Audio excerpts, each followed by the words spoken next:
Let us understand how to extract data from strings using substr or substring as well as split underscore part. First, let us load the magic and also create an environment variable called as database underscore URL, which will facilitate us to connect to database whenever we run queries.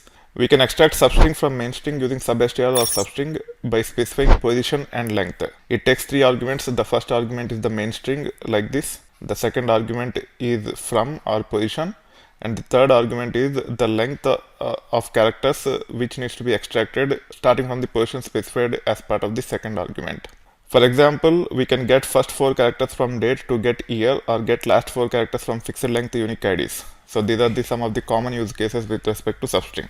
When it comes to substr versus substring, substring have broader options and also can be used with different styles. It accepts regular expressions and also we can use keywords such as from as well as for to specify the position and length. We don't need to specify those arguments with commas when we use substring. It also supports another style which is similar to this.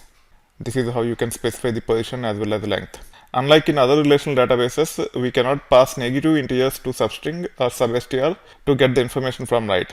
If you want to get the information from write, we need to use functions like write instead, or there is another approach of using the length and then subtracting the number of characters you want to get from the write. Here is the example for which I am talking about. This is the approach which you can follow to get the information from write using substr or substring. It works with both comma based approach to pass the arguments, or we can also use the from approach like this. You can also pass only two arguments instead of three arguments. If you just pass two arguments like this, it will just extract the string from that position till the end. Now let's see a few examples, then you will understand. In this we will be getting first four characters, which is nothing but year, as we have specified one as from and 4 as number of characters which we want to get from the position which is specified as part of second argument, which is nothing but 1 here. So this is 1. From here we'll get 4 characters. And then fifth character is hyphen, sixth character is month or first character of month. If you want to extract month from this date, you just have to say 6, 2 like this. Also you can say 9, 2 to get the date part.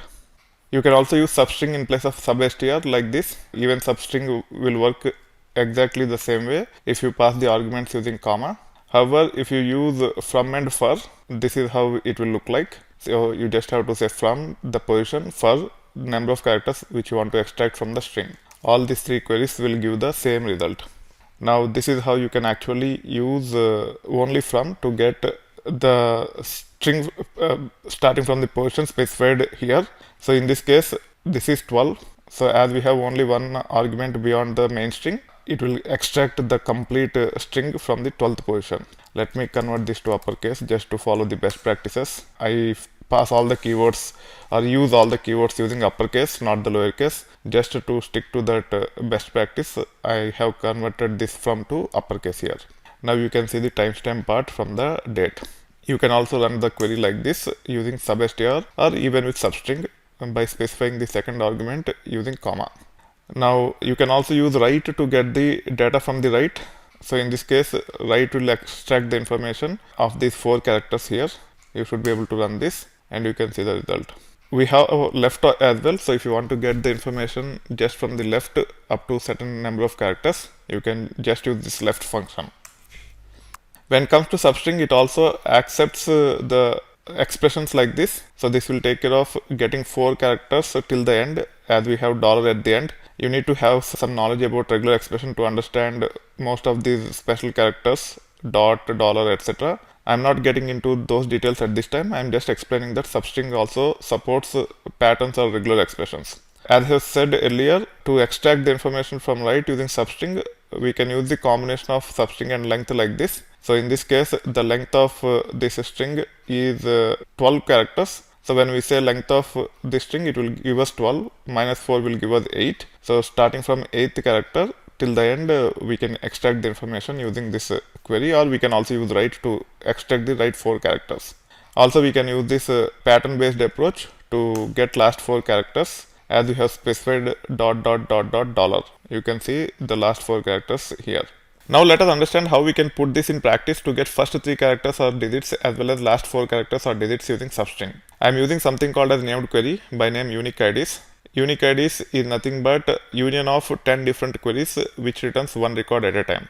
When we say union, it will just club all the 10 records as one table or view result. So we are simulating as if we have 10 records in a table using this approach. So if you just say with unique IDs as and then in circle brackets like this, then select, and if you just say star, then from unique IDs, which is nothing but the named query which is defined here, then order by unique ID. As we have alias for the first query column here, we can refer to this as unique ID and you should be able to see the results. We got all the 10 unique IDs. Now using substring function, we should be able to get the first 3 characters or last 4 characters. For getting first 3 characters, I just said from 1 for 3. For getting last 4 characters, I just said this regular expression dot dot dot dot dollar, and we should be able to see the results. These are the first 3 characters in our string, and these are the last 4 characters in our string. As there is no string matching this pattern for this, it is returning none here. So this is how you should be able to use substring to extract first few characters or last few characters based upon the requirement even against the tables. Now let us see how we can extract date part from order date of orders. So in this case we have a table called as orders, it have a field called as order date. You can see the results here. Now if I want to get the date part, I just have to say 1 comma 10, and you should be able to see the date part by trimming the time part away. However, when it comes to date manipulation, it is not a good practice to use functions like substring or other string based functions. Postgres have a robust date manipulation functions. You should use those functions to extract the information from the dates, not functions like substring or split, even though they provide the required output in several cases. Now let us understand how to extract the information from the string where there is a delimiter. So substring or substr can be used to extract the information when there are no delimiters. As long as the strings are of fixed length in size, it will work very well. Sometimes you might get data of variable length and there might be a delimiter. At that time, even though it is possible to use substring up to an extent, either it will be tricky or it might give some incorrect results. So substring works very well with fixed length strings, but if you have variable length strings with delimiters, split underscore part can provide you answers with much simpler logic. So let's explore split underscore part. It can be used to split a string using delimiter and extract the information. If there is no data in a given position after splitting, it will be represented as empty string, not null. It is very important for you to understand this. Sometimes we end up comparing against null and it will not work. So make sure you compare against empty string. We will see examples so that you understand what I am talking about. Now when it comes to the syntax of split underscore part, it takes 3 arguments. The first argument is the string which we want to split and extract the information. The second argument is the delimiter using which we want to split the string. The third argument is the index using which we want to extract the data. Index starts with 1. So in this case, when I say split of date with hyphen as delimiter, and if we pass hyphen as the second argument which is a delimiter, and if we say 1, it will actually extract this part of the string. If you say 2, it will extract this part of the string, and if you say 3, it will extract this part of the string. Now you can run this and you can see the result. However, if you say 4, it will not throw any error, it will just return empty string, it will not return null. If it return null, you will see none here, not empty string like this. So this is how you can actually extract the information using a split underscore part function as long as the strings have the delimiter. Now I have simulated 10 different addresses. You can see some of the addresses doesn't have the street part, it only have city and state, and we want to extract the street part, city part, state part and postal code from this address. And the way the addresses are structured is, this is street part, however for one record there is no street, this is city part, this is state part, and this is postal code. And I am trying to extract all the information. Addresses is the named query with 10 different addresses. Most of them follow the similar structure, and using that addresses as part of our from, I have simulated the addresses table, and now I am trying to show you how we can actually query the data against the table using split underscore part function. I am saying split underscore part of address, comma and space as delimiter, not just comma. You can see there is a space also here, and then I am saying comma 1 to get the first part using the comma as the delimiter, which is nothing but street. That's why I have provided the alias as street. Then when I say comma 2, I am providing alias as city. When I say comma 3, I am providing alias as state. When I say comma 4, I am providing alias as postal code. So now we should be able to see the data. You can see that there are empty strings for some of the records, not the nulls. You can validate by saying equal to null with respect to the address, and it will only give us this record. You can run this query and you can see the record which doesn't have street associated with it. However, if you say is null, it will not work. So this is how you can use split underscore part to extract the information. However, keep in mind that after splitting, if it doesn't have the data, it will return empty string, not null.